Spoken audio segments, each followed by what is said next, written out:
Hi everyone, welcome to Neethu's class room. ഇന്നത്തെ വീഡിയോയിൽ നമ്മൾ 10ാം ക്ലാസ് ബയോളജി മലയാളം മീഡിയത്തിൻ്റെ സെക്കൻഡ് ചാപ്റ്റർ ആയിട്ടുള്ള പരിണാമത്തിൻ്റെ വഴികളുടെ വിലയിരുത്താം ക്വസ്റ്റ്യൻസ് ആണ് നോക്കുന്നത്. ഓരോ ക്വസ്റ്റ്യൻസ് ആയിട്ട് നമുക്ക് നോക്കാം.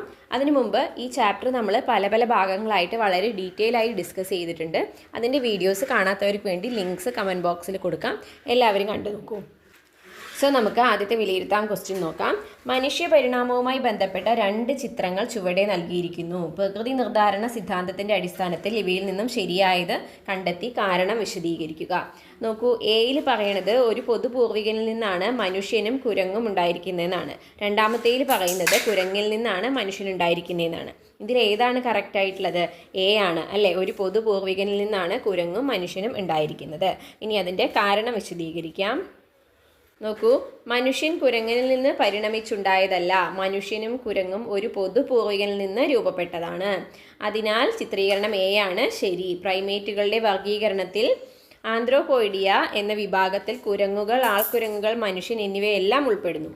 ആന്ത്രോപോയിഡിയെ സെർക്കോപിത്തക്കോയിഡ, ഹോമിനോയിഡ എന്നിങ്ങനെ 2ആയി തിരിക്കാം. സെർക്കോപിത്തക്കോയിഡിയയിലെ വാലുള്ള കുരങ്ങുകളും ഹോമിനോയിഡിയയിൽ വാലില്ലാത്ത ആൾക്കുരങ്ങുകളും മനുഷ്യരും ഉൾപ്പെടുന്നു. അപ്പോൾ എ എങ്ങനെയാണ് ആൻസർ ആയിട്ട് വരണതെന്നാണ് ഇവിടെ വിശദീകരിക്കുന്നത്.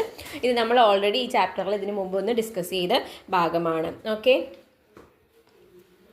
സോ നമുക്ക് സെക്കൻഡ് ക്വസ്റ്റ്യൻ നോക്കാം.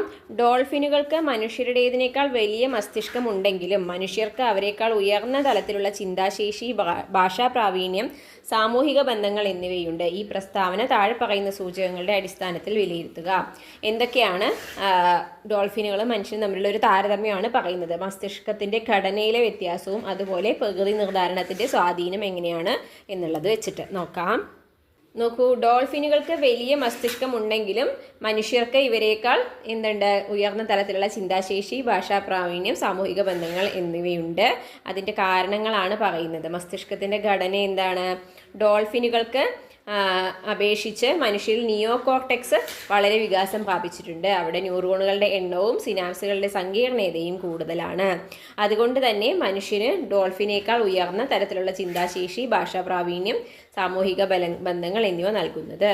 പിന്നെ മനുഷ്യ മസ്തിഷ്കത്തിലെ ചിന്ത, ഭാഷ, യുക്തി എന്നിവയെ സഹായിക്കുന്ന സെറിബ്രൽ കോർട്ടെക്സ് എന്ന ഭാഗം കൂടുതൽ വികാസം പ്രാപിച്ചിരിക്കുന്നു. അപ്പോൾ ഇതുകൊണ്ട് തന്നെ ഇത്തരത്തിലുള്ള കാര്യങ്ങൾ ഡോൾഫിനെ അപേക്ഷിച്ച് മനുഷ്യനാണ് കൂടുതൽ ആയിട്ട് ഉള്ളത്. ഇനി പ്രകൃതി നിർദ്ധാരണത്തിൻ്റെ സ്വാധീനം പറയുകയാണെങ്കിൽ പരിസ്ഥിതിയുമായി പൊരുത്തപ്പെടാൻ ജീവികളെ സഹായിക്കുന്ന മാറ്റങ്ങൾ പ്രകൃതി നിർദ്ധാരണത്തിലൂടെ സംഭവിക്കുന്നുണ്ട്. ഓരോ ജീവിയുടെയും പരിസ്ഥിതിക്കും ജീവിത രീതിക്കും അനുസരിച്ചുള്ള മസ്തിഷ്ക ഘടനയാണ് പ്രകൃതി നിർദ്ധാരണത്തിലൂടെ രൂപപ്പെടുന്നത്. മനുഷ്യൻ എങ്ങനെയാണ് സങ്കീർണമായ സാമൂഹിക ജീവിതം നയിക്കാനും ഉപകരണങ്ങൾ നിർമ്മിക്കാനും ഉപയോഗിക്കാനും ഭാഷ വികസിപ്പിക്കാനും ചിന്താശേഷി വർദ്ധിപ്പിക്കാനും ആവശ്യമായ മസ്തിഷ്ക ഘടന ലഭിച്ചു. ഡോൾഫിനുകൾ എവിടെയാണ് ജീവിക്കുന്നത്? ജലത്തിലാണ്. അപ്പോൾ അതിനനുസരിച്ചിട്ട് ഡോൾഫിന് ജലത്തിൽ അതിജീവിക്കാനും ഇരപിടിക്കാനും ആശയവിനിമയം നടത്താനും ആവശ്യമായ മസ്തിഷ്ക ഘടനയാണ് ഉള്ളത്. അപ്പോൾ ഒന്ന് തലച്ചോറിൻ്റെ വ്യത്യാസം കൊണ്ടുണ്ടായ വ്യത്യാസങ്ങളുണ്ട്. അതേപോലെ എവിടെയാണോ ജീവിക്കുന്നത്, മനുഷ്യൻ ഒരു സമൂഹത്തിലാണ്, സാമൂഹിക ജീവിയായിട്ട് ജീവിക്കുന്നതുകൊണ്ട് അതിനായിട്ടുള്ള കാര്യങ്ങൾ അതിന് ഡെവലപ്പ് ചെയ്തു വന്നു. ഡോൾഫിൻ ജലത്തിൽ ജീവിക്കുന്നതുകൊണ്ട് അതിനായിട്ടുള്ള പ്രത്യേകതകൾ ഡോൾഫിന് ഡെവലപ്പ് ചെയ്തു വന്നു. അതാണ് പറയാനുള്ളത്.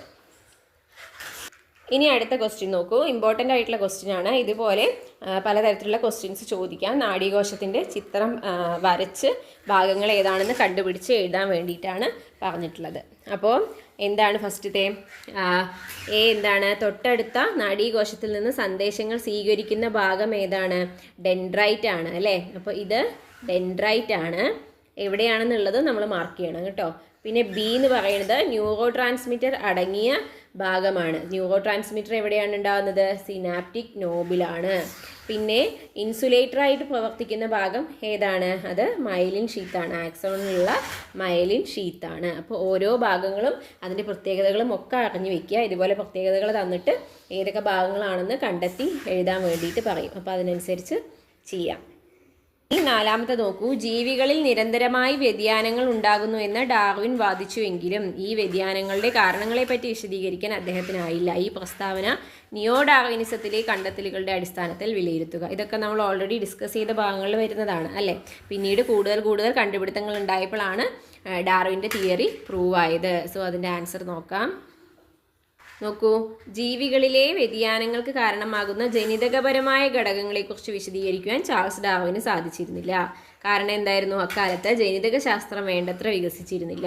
പോപ്പുലേഷൻ ജെനറ്റിക്സ്, പാലിയന്റോളജി, പരിസ്ഥിതി ശാസ്ത്രം തുടങ്ങിയ മേഖലകളിൽ നിന്നുള്ള തെളിവുകളും തുടർ പഠനങ്ങളും ഡാർവിനിസത്തോട് കൂട്ടിച്ചേർത്ത് നിയോ ഡാർവിനിസം രൂപപ്പെടുത്തിയതോടെ വിമർശനങ്ങൾക്കിടയില്ലാത്ത വിധം ഡാർവിനിസം യുക്തിഭദ്രമായി.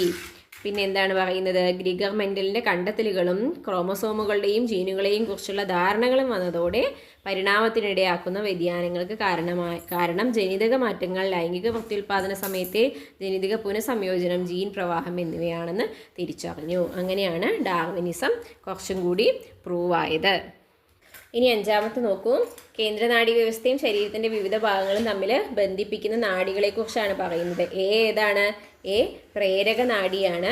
ബി എന്ന് പറയുന്നത് ശരീരത്തിൻ്റെ വിവിധ ഭാഗങ്ങളിൽ നിന്നുള്ള സന്ദേശങ്ങൾ കേന്ദ്ര നാഡീവ്യവസ്ഥയിലേക്ക് എത്തുന്നത് സംവേദ നാഡിയിലൂടെയാണ്. ഇനി അതിലത്തെ ബി ക്വസ്റ്റ്യൻ, എ ബി എന്നിവ തമ്മിൽ സന്ദേശങ്ങൾ പരസ്പരം കൈമാറുന്നുണ്ടോ?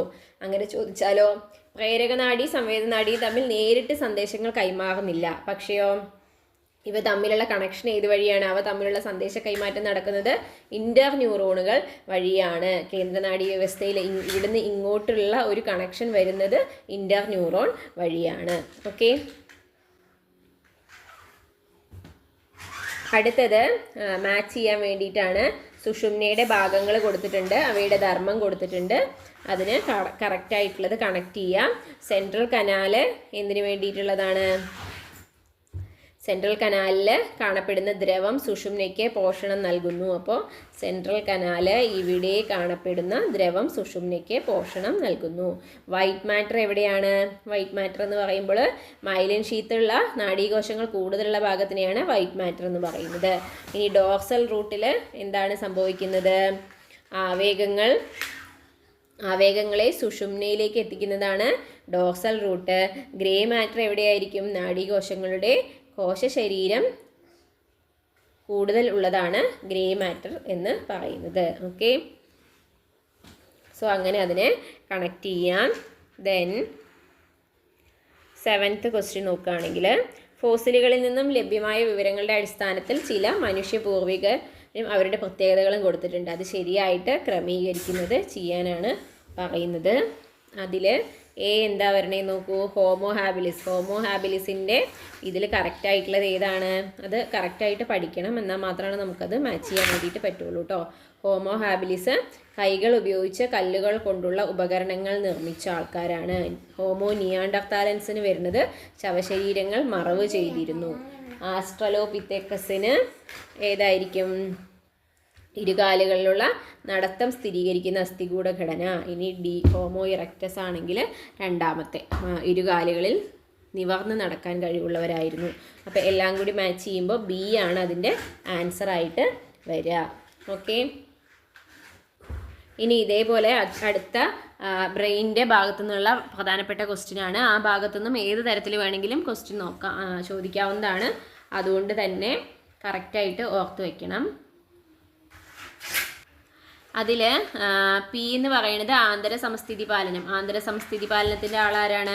ഹൈപ്പോതലാമസ് ആണ്. ഇന്ദ്രിയാനുഭവങ്ങൾ പ്രദാനം ചെയ്യുന്നത് ക്യൂ ആരാണ്? അത് സെറിബ്രമാണ്. ആവേഗങ്ങളുടെ പുനഃപ്രസരണ കേന്ദ്രം 6 തലാമസ് ആണ്. ശ്വാസോച്ഛ്വാസ നിരക്കിനെ നിയന്ത്രിക്കുന്നത് പോൺസ് ആണ് അല്ലേ? അപ്പോൾ ഇതെല്ലാം കൂടി വരുമ്പോൾ ആൻസർ വരിക സി ആണ്. Hypothalamus, cerebrum, thalamus, pons. Okay, ഇനി 9ാമത്തെ ക്വസ്റ്റ്യൻ ഉണ്ട്. അതിൽ ലാമാർക്കിസത്തിലെയും ഡാർവിനിസത്തിലെയും കുറച്ച് കാര്യങ്ങളാണ് കൊടുത്തിരിക്കുന്നത്. അപ്പോൾ അതിൽ തിരിച്ചറിയണം. അപ്പം ഏതാണെന്ന് നോക്കിയിട്ട് എഴുതാവുന്നതാണ്. അതിൽ ഡാർവിനിസത്തിൻ്റെയിൽ ഞാൻ ഡി എന്ന് എഴുതാം, ലാമാർക്കിസത്തിൻ്റെയിൽ എൽ എഴുതാം. കഴുത്തിന് നീളമുള്ള ജിറാഫുകൾ മാത്രം നിലനിൽക്കുന്നു എന്നുള്ളത് ഏതിലാണ്? ഡാർവിനിസത്തിലാണ് വരിക. ഉപയോഗവും നിരുപയോഗവും പറയുന്നത് ലാമാർക്കിസത്തിലാണ്. പ്രകൃതി നിർദ്ധാരണത്തിൻ്റെ കാര്യം പറയുന്നത് ഡാർവിനിസത്തിലാണ്. ജീവിത കാലയളവിൽ ആർജിക്കുന്ന വ്യതിയാനങ്ങളെക്കുറിച്ച് പറഞ്ഞത് ലാമാർക്കാണ് അല്ലേ? ഉപയോഗിക്കും തോറും അതിന് മാറ്റം വരുന്നു എന്നാണ് പറയണത്. നിരന്തരമായ ഉപയോഗത്തിലൂടെ ജിറാഫിൻ്റെ കഴുത്തിന് നീളം കൂടുന്നു എന്ന് പറയുന്നതും ആരാണ്? ലാമാർക്കാണ്. അതേസമയം വ്യതിയാനങ്ങൾ പാരമ്പര്യമായിട്ട് കിട്ടുന്നതാണ് എന്ന് പറഞ്ഞത് ഡാർവിനാണ്. സോ 3 ഡാർവിനിലും 3 ലാമാർക്കിലുമാണ് പോയിന്റ്സ് വരുന്നത്. ഓക്കെ, അപ്പോൾ കമ്പാരിറ്റീവ്ലി ഈസി ആയിട്ടുള്ള ക്വസ്റ്റ്യൻസ് ആണ് ഇതിൽ കൊടുത്തിരിക്കുന്നത്. ഇതേപോലെയല്ല, കുറച്ചും കൂടി ടഫായിട്ട് ബ്രെയിനിൻ്റെ ഭാഗത്തുനിന്നും ഒക്കെ ചോദിക്കാൻ സാധ്യതയുണ്ട്. അതുകൊണ്ട് നന്നായിട്ട് പ്രിപ്പയർ ചെയ്യുക. ഈ ക്വസ്റ്റ്യൻസും അതിൻ്റെ ആൻസറും ഒക്കെ എക്സ്പ്ലെയിൻ ചെയ്തത് ക്ലിയർ ആയിട്ടുണ്ടെന്ന് വിചാരിക്കുന്നു. അപ്പോൾ ക്ലാസ്സുകൾ ഇഷ്ടമായിട്ടുണ്ടെങ്കിൽ നിങ്ങളുടെ ഫ്രണ്ട്സിനൊക്കെ ഷെയർ ചെയ്ത് കൊടുക്കുക. മറക്കാതെ നമ്മുടെ ചാനൽ സബ്സ്ക്രൈബ് ചെയ്യുക. അടുത്ത ചാപ്റ്ററുമായിട്ട് നമ്മൾ ഉടനെ വരാം. അതുവരെ bye. Thank you for watching.